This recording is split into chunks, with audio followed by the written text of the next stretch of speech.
My dad was in the 10th Mountain Division during World War II. So I heard about Aspen because he would come over here to ski. And I'd heard Aspen, Aspen, Aspen, but I was then a professor at Duke University, and Aspen was the far west, and I had no intention of going that far. But in 1961, I came to Northwestern, and my knowledge of geography was so bad I thought I was practically in Aspen. And during that year, I somehow or other read an ad or heard something from somebody about there going to be a Center for Physics that year, that summer, summer of '62, that I might be able to go to.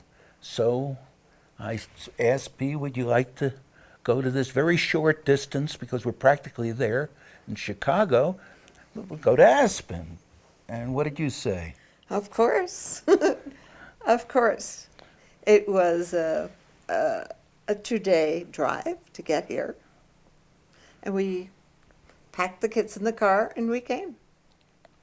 And the center had arranged housing for us, as they do for everyone, but our house in particular then was fascinating. It was high up on the ski hill, and there was, what would you call it? A little tram. A tiny tram that took you to the house, a personal tram to get you up onto the house. And so here we are overlooking all of Aspen, Colorado from this very tiny house, but very lovely, and the kids were having a lot of fun. On the other hand, it didn't have television. So with small children, this sometimes is a problem. But Sabatini's then was a liquor store. Was it Sabatini's? It was Louis' Liquor. Louis' Liquor. Louis' Liquor provided an outlet for the children. In the back of Louis' Liquor, there was an alley, and they had a TV set facing out into the alley, so the kids could sit by the hour behind Louis' Liquor and watch TV, and they encouraged them this way. It was wonderful. We knew exactly where they were.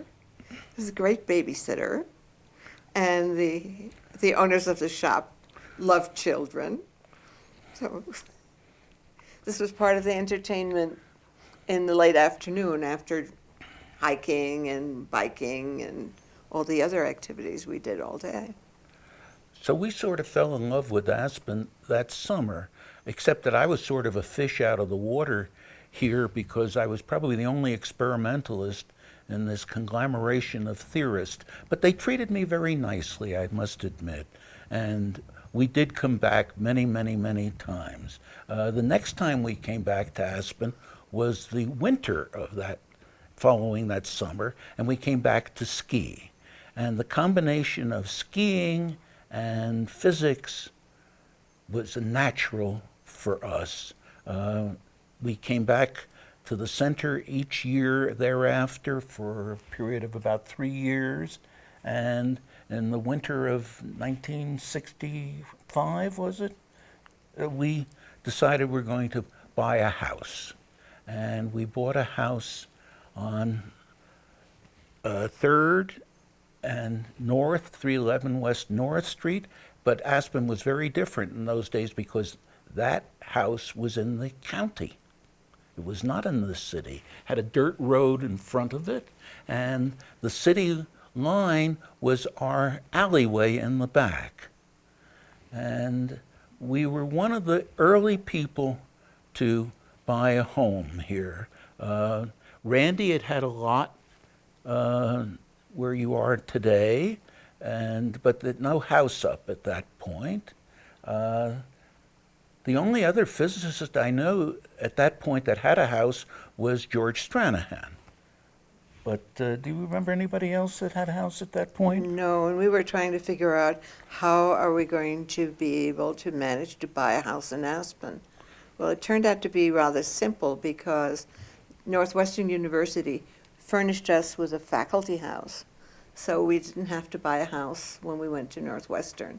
And we decided, well, we're just going to do this in Aspen. And our families thought we had gone insane, that That's not done. You don't buy a house somewhere in the mountains in the West when you're working in Illinois.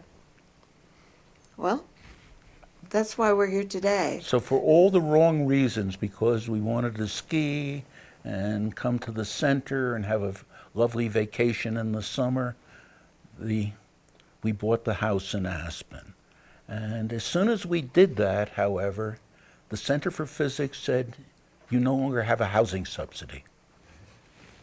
Immediately, we got penalized for that. It's probably the best penalty we ever paid, because buying a house in Aspen has not been a bad investment, as most of you will know. As a matter of fact, it's rather amusing. You can check with Steve Pinsky, one of the members here. I told him many years later, if you want your children to come visit you for the rest of your life, buy a house in Aspen. And I still remind him of it because his daughters never leave Aspen. And ours, children come. My son Steve grew up in Aspen in summers, and I'm very proud to say is now a member of the Center for Physics. My daughter, who has had close ties with Aspen ever since, and our grandchildren keep coming. So it's still true. If you buy a house in Aspen, they will come. Aspen, as you know, is an outdoor place. And one of the things we practically never used in Aspen was our yard, because it made no sense. Here you are in the mountains. We would go on hikes with the kids. What else did we do? Bike, tennis, and then you started to fly fish. Yes, that was a real change in my lifestyle, a major disruption to the family. There were several fishermen here of note. Peter Carruthers was a very famous fisherman. I mean, a man that, had he not done physics, would have been a professional fly fisherman. There's Mike Simmons, who used to be a great fisherman. Several others. Steve Berry, a lot of fishermen among the physicists. And we would go out together and separately and had a lot of fun. But the kids never took to fishing, nor did my wife. So, Bea, what was it like for you during the time that Oh, Marty there was doing were physics? tremendous opportunities to do wonderful things. From morning till night, your life was outdoors, and the children always found interesting things to do, made friends, and one of the places to make friends was the Center for Physics. The Center for Physics always had the campus open one afternoon and evening a week for physicists and their families to come, bring their baskets for a picnic, and just picnic here on the campus. And for the little kids, it was wonderful because there are many sources of water that run through the campus, which immediately become sources of joy for all children. They float leaves, they make boats. In the days when my children were small, everything was homemade and manufactured. I noticed that the children are still doing this today, but they're doing rubber ducks and manufactured boats. But it continues to be a source of joy for all children. And the adults had a wonderful way to get acquainted with families from all over the world. It was a meeting ground. It was a plus, in addition to all the other things that were available in Aspen, everything from swimming to hiking that we do today, and we continue to do. And I think it also contributed to our good health, because as we got older, we were able, because our life was always outdoors, to continue to do all the things that our friends in the cities no longer do. So at this stage of our lives, we still ski every winter. We still walk every summer. We still do the things that we did 40 years ago when we bought our house. For me, there was a professional opportunity that very few people know about that Aspen afforded me. In my earlier career as an experimental physicist, I built the first large helium bubble chamber at Northwestern. And one summer, I brought out a graduate student, and actually 2 graduate students and myself, and we spent the entire summer at the Center for Physics designing this bubble chamber. And all of the details were arranged then. Then we went back to Northwestern and actually built it, and it was very successful and did a lot of physics. And I've always been grateful to the center for the opportunity to have worked here doing that. A few years later, the Fermilab came and designed their accelerator, and I had pushed in that direction to my friends at the Fermilab, pointing out that it was an ideal place to design experimental equipment, but don't tell the theorists. There was another opportunity also, that it wasn't the center, but was Aspen. I spent many, many, many years at CERN in Geneva, and I would be away from Northwestern for the winter quarter. So I'd spend the winter quarter and the summer quarter there. I went for a year and stayed 13 to Geneva. And I would take students, my students and staff were working there, and I'd commute. And certainly during the winter quarter, I'd always be there, and in the summer. And I wasn't able to get to Aspen as much then, but when I quit working at CERN, I decided Northwestern didn't see me in the winter quarter anyway. What would it be like to come here in the winter quarter and see if I could do some work?